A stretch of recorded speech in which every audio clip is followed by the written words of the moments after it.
ప్రభుత్వ పాఠశాలల్లో పనిచేస్తున్న మధ్యాహ్న భోజన కార్మికులకు సీఎం రేవంత్ రెడ్డి ఇచ్చిన హామీ నెలలు గడుస్తున్నా అమలు కావడం లేదు. కేంద్ర రాష్ట్ర ప్రభుత్వాల నిధులతో ప్రభుత్వ పాఠశాలల్లో విద్యార్థులకు మధ్యాహ్న భోజన పథకాన్ని అమలు చేస్తున్నారు. వారంలో 3 రోజులు గుడ్డుతో పాటు నాణ్యమైన భోజనం ఇచ్చేలా మెనూను రూపొందించారు. ప్రభుత్వం నిర్ణయించిన ప్రకారం మధ్యాహ్న భోజనం అందించాలంటే కష్టంగా ఉందని నిర్వాహకులు వాపోతున్నారు. గుడ్డు ధరలు పెరిగినా ప్రభుత్వం తక్కువ చెల్లిస్తుండటంతో తాము నష్టపోతున్నామంటున్న మిడ్ డే మీల్స్ కార్మికులతో మా ప్రతినిధి తిరుపతిరావు ఫేస్ టు ఫేస్. పేద నిరుపేద విద్యార్థులకు ఆహార పథకాన్ని అమలు చేస్తుంది ప్రభుత్వం. గత కొన్నేళ్లుగా దాదాపు 20-22 సంవత్సరాలుగా ఈ పథకాన్ని అయితే అమలు చేస్తున్న పరిస్థితి ఉంది. కానీ ఇక్కడ ఈ పథకాన్ని అభివృద్ధి చేసే ముందుకైతే సాగట్లేదు ఈ ప్రభుత్వాలు. ప్రస్తుతం దాదాపు 3 నెలల నుంచి కూడా ఆహార పథకానికి సంబంధించిన బిల్లులు రాలేదని కూడా ఇక్కడ కార్మికులు కూడా పెద్ద ఎత్తున ఆందోళన దిగుతున్న పరిస్థితి నెలకొంది. ఇదే అంశంపై మనతో మాట్లాడడానికి మధ్యాహ్న భోజన పథకం కార్మికులు ఉన్నారు. వారిని అడిగి తెలుసుకునే ప్రయత్నం. చెప్పండి అమ్మా, అసలు మీరు ఎంతకాలంగా ఈ మధ్యాహ్న భోజన కార్మికులకు పనిచేస్తున్నారు? అసలు ఎంతకాలంగా మీకు పెండింగ్ ఉన్నాయి? మేము 23 సంవత్సరాల నుంచి పనిచేస్తున్నాము. ఒక 10 సంవత్సరాలు 1 రూపాయి కూడా లేకుండా పనిచేసినాము. తర్వాత కాంగ్రెస్ ప్రభుత్వం వైఎస్ రాజశేఖర రెడ్డి గారు ఉన్నప్పుడు 1000 రూపాయలు పెంచారు. ఆ 1000 రూపాయల నుంచి కూడా మొన్న 2024 వరకు 1000 రూపాయలకే పనిచేసినాము. ఈ మా ఏఐటీసీ పోరాటాలు అవి చేయడంతో ఒక 2000 పెంచారు. ఆ 2000 కూడా విడివిడిగా వేస్తున్నారు. 1000 రూపాయలు ఒకసారి వేస్తున్నారు, 2000 ఒకసారి వేస్తున్నారు. అవి కూడా ఎట్లా వేస్తున్నారంటే 4 నెలలకు ఒకసారి, 5 నెలలకు ఒకసారి అనేది ఈ జీతం అనేది పెట్టారు. అదేవిధంగా ప్రభుత్వము కోడిగుడ్ల సమస్య ఏంటంటే ప్రభుత్వం ఇచ్చేది 5 రూపాయలు, మాకు బయట దొరికేది మార్కెట్లో 8 రూపాయలు. అది మనం ఉద్దర తీసుకుంటే 8 రూపాయలు, చేతి నుంచి పెడితే 7 రూపాయలు ఇస్తున్నారు. అదేవిధంగా అదనంగా 2 రూపాయలు మేము కార్మికులము ఎగస్ట్రా పెట్టి చేయవలసిన పరిస్థితి వస్తుంది.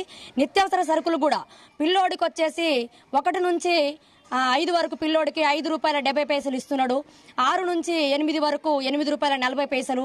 10th 9th వాళ్ళకేమో 10 రూపాయల 40 పైసలు ఇస్తే 10 రూపాయల 40 పైసలు 7 రూపాయలు గుడ్డు పోతే 4 రూపాయల భోజనం పెట్టాలనేది ఇది ఒక పెట్టారు.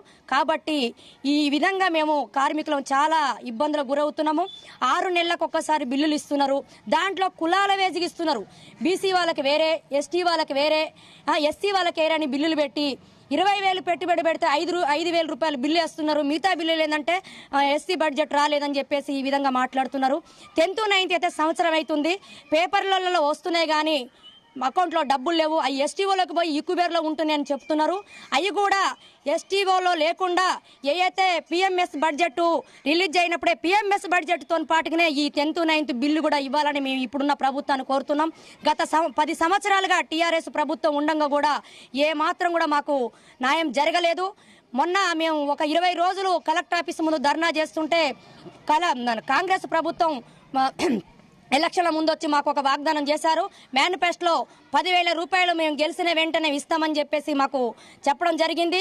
ఆ ఆశతోని మా కార్మికులు మొత్తం కూడా రాష్ట్ర వ్యాప్తంగా 54,000 మంది కార్మికులు ఉన్నాము.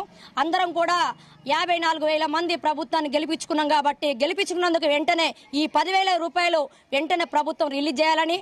ప్రధానంగా మీకు మొత్తంగా జిల్లా వ్యాప్తంగా ఉన్నటువంటి ఎంతమంది కార్మికులు ఉంటారు? అసలు ఒక్కొక్కరికి ఎంత పెండింగ్ బిల్లు ఆగిపోయింది? జిల్లా వ్యాప్తంగా మాది 2,150 మంది కార్మికులు ఉన్నాము. ఒక్కొక్క కార్మికురాలకు వచ్చి ఒక కార్మికుడికి 50,000 ఉంది, 1,00,000 రూపాయలు కూడా పెట్టుబడి పెట్టి ఉన్నాము. కొంత ఎక్కువ బడ్జెట్ ఉన్న 2 లక్షల రూపాయలు కూడా అప్పుల పాలై ఇప్పటి వరకు ఉన్నాము. రిలీజ్ చేస్తామని చెప్పేసి చెప్తున్నారు. ఎంఈఓల నిర్లక్ష్యం జరుగుతుంది. అక్కడ కొన్ని మండలాల్లో ఉన్న ఎంఈఓలు కొన్ని మండలాల్లో పడుతున్నాయి. కొన్ని మండలాల్లో ఎంఈఓల నిర్లక్ష్యంతో కూడా డబ్బులు పడతలేదు. కోడిగుడ్డుతోని వేధింపులు చేసి కోడిగుడ్డు 5 రూపాయలకి మీరు పెట్టాలి, పెట్టకపోతే వెంటనే మిమ్మల్ని తీసిస్తామని మమ్మల్ని ఇబ్బందులకు కూడా గురి చేస్తున్నారు. ఏ ప్రభుత్వం వచ్చినా మా మధ్యాహ్న భోజన కార్మికుల బతుకులు మారట్లేదు. అందుకనే ఇప్పుడున్న కొత్త ప్రభుత్వాన్ని మేము వేడుకుంటున్నాము. ఏంటంటే ఇన్ని 10 సంవత్సరాలు బాధలు పడ్డాం. ఈ ప్రభుత్వం వస్తే కూడా మాకు న్యాయం జరుగుతుంటున్న కాదు. వెంటనే మా మధ్యాహ్న భోజన కార్మికులను ఆదుకొని ఈ మేనిఫెస్టోలో పెట్టిన 10,000. ఇప్పుడు ఒక విద్యార్థికి అంటే చిన్న పిల్లోడికి ఒక విద్యార్థికి ఎంత కట్టిస్తున్నారు? పెద్ద 10th క్లాస్ 9th క్లాస్ పిల్లలకి ఎంత కట్టిస్తున్నారు? మీకు 1 నుంచి 5 వరకు 5 రూపాయల 75 పైసలు కట్టిస్తున్నారు. 6 నుంచి 8వ క్లాస్ వరకేమో 8 రూపాయల 40 పైసలు కట్టిస్తారు. 9-10 వాళ్ళకేమో ₹10.40 కట్టిస్తారు. ₹10.40లోనే మేము కోడిగుడ్డు కూడా అందులోనే పెట్టాలి వాళ్ళకి. వారానికి 3 సార్లు కోడిగుడ్డు పెట్టాలి వాళ్ళకి. ఆ విధంగా అట్లా పెడుతూ అసలు డబ్బులే రావట్లేదు. 10th 9th వాళ్ళకి ఇప్పటి వరకు సంవత్సరం నుంచి డబ్బులు రాలేదు అంటే వచ్చినాయి బిల్లులు చేసినాయి అంటున్నారు. ఆ బిల్లులు ఎక్కడ ఉంటున్నాయి? యూక్యూబర్లే ఉంటున్నాయి. ఆ యూక్యూబర్లో విడుదల అయ్యేసరికి ఈ సంవత్సరం డబ్బులు వచ్చే సంవత్సరం నుంచి పై సంవత్సరం విడుదల అవుతున్నాయి.